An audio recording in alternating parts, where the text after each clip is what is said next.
The path of Exile 2 is pretty hard, and I say this as someone who's beaten both Elden Ring and the DLC. Now, I started a warrior, and in Act 1, warrior felt pretty good to me. It was a slower, more deliberate playstyle than what I was actually expecting, kind of like an Ultra Greatsword. But it felt good, because when those bonks went off, they went off and enemies got chunked. Going into Act 2, it still didn't feel too bad. I was still always making forward progress, even if I did die occasionally. My first real struggle point was the Trial of Asekimas in Act 2. But after I changed up my build a bit, and I got past that, still wasn't that bad. Then I got to Act 3, and I started hitting absolute walls. In total, I put about 18 hours of playtime into my warrior, which, yes, is a lot given how quickly this video is coming out after the game's release. But here's the thing. About 8 hours of that was the time it took me to beat Act 1 and Act 2. And the other 10 hours was me going into Act 3, jumping into a pack of enemies, dying, fighting more enemies, having to run away. In short, I was not making very much progress. And so I have decided that I'm going to be rerolling into Sorceress, I'm going to go Stormweaver, and I'm going to play cold spells. Because if enemies are frozen, they can't fight back. Or at least that's my hope. Warrior to me feels a lot like an Ultra Greatsword build in Elden Ring. Which is to say, yes, you do hit hard. In general, I would often jump into a pack with Leap Slam, and then use my Bone Shatter on a primed enemy and the entire pack would explode. Big bonks, lots of damage. However, because I'm jumping in, and I don't want enough stun buildup to actually stun the enemies, because I need to prime them for Bone Shatter, this means, as I'm using my Bone Shatter, enemies can retaliate and damage me, which is really, really, really bad. I did notice, you could use your dodge roll to cancel out of a lot of stuff, including the pretty long animation at the end of both Leap Slam and Bone Shatter. And in the footage, you may sometimes notice me doing this. The reason I say sometimes is because the timing's a little tight, and I'm not that good at Twitch reactions. So, another issue that I was running into is I would jump into a pack, I would prime all the enemies, I'd go to use Bone Shatter, and I'd go to roll out of it to save myself time, and I'd cancel my Bone Shatter, which would be very bad. Now, in Act 1 and Act 2, this was a minor annoyance. In Act 3, this resulted in pretty much a guaranteed death. Again, as the difficulty ramped up, I started struggling hard. And sure, maybe it's that minor meme where I'm right before the part where Warrior gets super strong and really easy. The thing is, I was really hoping that I'd be able to use a two-handed weapon and a shield, and with double the attribute requirements of a weapon, that seems pretty reasonable. With triple, I don't see how I'm going to get there. And so I'm kind of just faced with, if I continue my warrior, I struggle, I do something where I kind of got no plan and I'm not enjoying the playstyle. Because I'd really prefer if I could use one-handed weapons and faster attacks. The damage range on one-handed weapons is nothing short of pitiful. Or I can give up on the progress that I've already made, which is a bit painful. I can restart, and I can play a class that might fit me better, which is exactly what I'm going to do.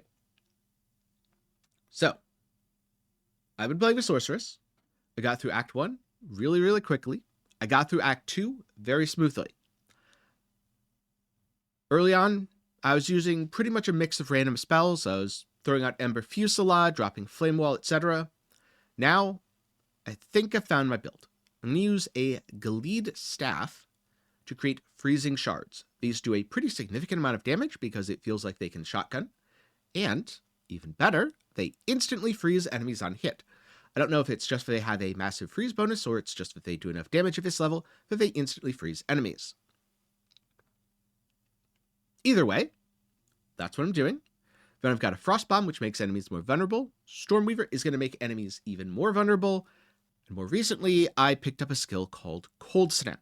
What Cold Snap does is it removes freeze from enemies, which is bad for your defenses, but it does massive damage, absolute chunks rares down, feels really, really good. The other thing I like about all of this is I'm ranged. Because I'm a warrior, I was always struggling with ranged enemies. They could hit me before I could hit them, and when I leap slammed in, sometimes I didn't get hit, sometimes I did get hit. Well, now I can retaliate from a distance while dodging. And I think because I'm using the WASD, or in my personal case, arrow key controls, dodging is going to be much, much easier while firing ranged spells than it was while using melee attacks. And to be clear, I'm not saying the game is automatically easy on Sorc either. I've been struggling with AoE. Is this because I built wrong? Is this because Sorc just doesn't have very much AoE until you get higher level spells? I honestly don't know. I'm gonna just play, experiment, and find out more, which I'll probably include in a future video. The game is still hard, but I would say the difference is that I was enjoying the challenge in Act 1 and Act 2. Yes, it was hard, but it was something that I could overcome. However, in Act 3, I was not enjoying the challenge, because I no longer saw a path forward. I saw I would jump into a pack, and I would die. And that was my gameplay loop, which isn't very fun to me. So far, I'm enjoying the challenge on Sorc again. Will it fall off in Act 3? I have no idea, but I certainly hope not. I certainly hope Act 3 feels good for me too. That said, so far, I've honestly been treating Path of Exile 2 less like a live service seasonal ARPG where I rush to the endgame and all that, and much more like a single player title. And from the perspective of time doesn't matter if there's an endgame, anything like that, I think that's been a significant contributing factor to my enjoyment. If I was just trying to rush to the endgame to get there as fast as possible and blast through everything, I don't think I'd be having a lot of fun right now, in large part because of the difficulty. I also don't know what GGG plans to change, because the early access is essentially a beta period. They've said this multiple times, and I do expect a lot to change.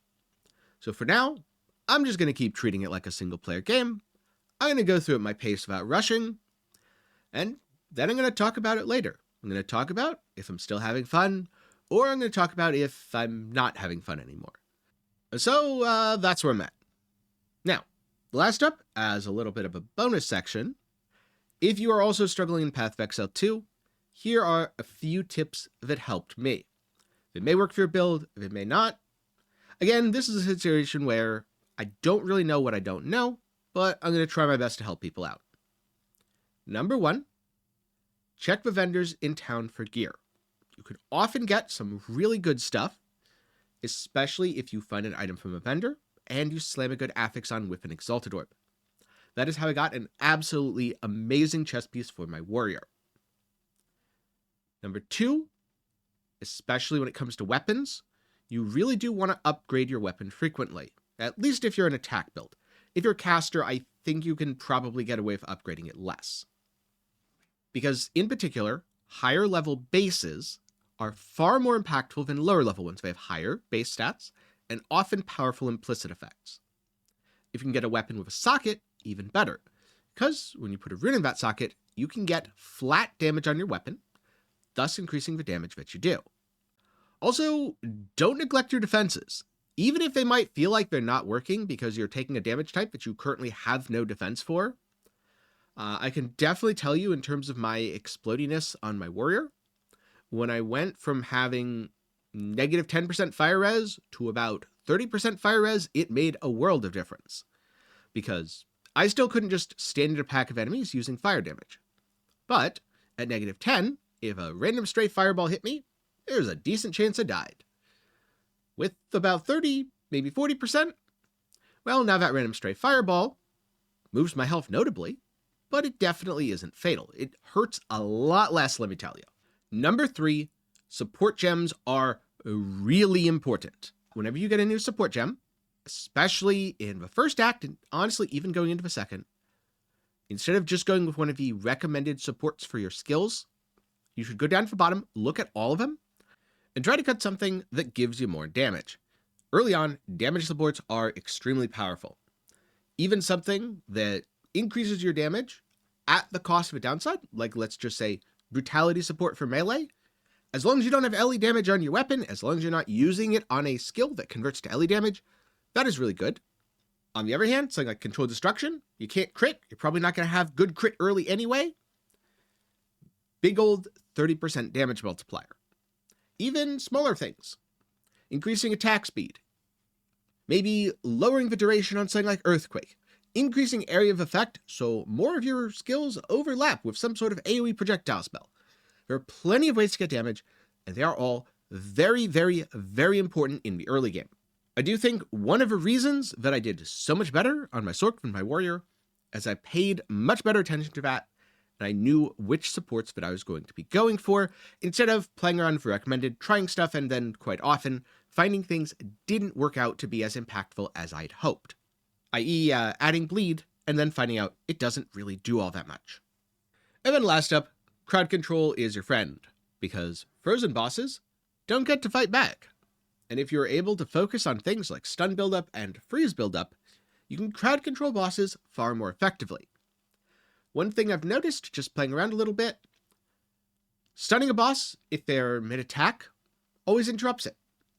On the other hand, if a boss is mid-attack and you freeze it, it doesn't seem to always interrupt. Sure, while the boss is frozen, it won't use the attack, but I noticed sometimes after it unfreezes, maybe it's using it or maybe that's just me.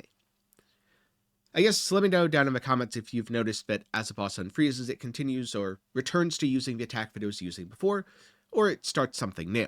So, those are my thoughts on Path of Exile 2 so far, why I'm rerolling, and a few tips to maybe help you survive a little bit better than I have been. With that said, I'm really curious, what are you playing?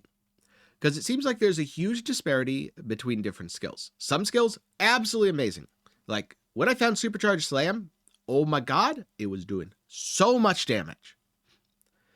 But then, other skills don't seem to do any damage at all. Like making Molten Fissures, I tried it, couldn't really get it to work. So let me know what class you're playing, what ascendancy you are, and what skills you're using down in the comments below. With that said, if you're looking for something else to watch, maybe check out my guide on how to do the first Trial of Isekimas and claim your ascension in Path of Exile 2. I'll link that up in the card and down below. Also, as I play, I'm going to make more content, so keep an eye out for more videos. Do be sure to get subscribed, ring that notification bell, and hey, if you made it to the end of a video, why not toss a like while you're down there. For now, I'm going to get back to leveling. I want to finish up Act 2 on my Sorc, head into Act 3, and again, hope that it's not quite as painful as the last time. Maybe I'll find some really cool or OP skill combinations as I go. I know Zen, or ZenM, another content creator who is in Maxwell, has been cooking up something really neat, and so there's a very good chance I'm going to yoink his build and play that in the near future. That's it for me at the moment, though. So, thanks for watching, and I'll see you in the next one.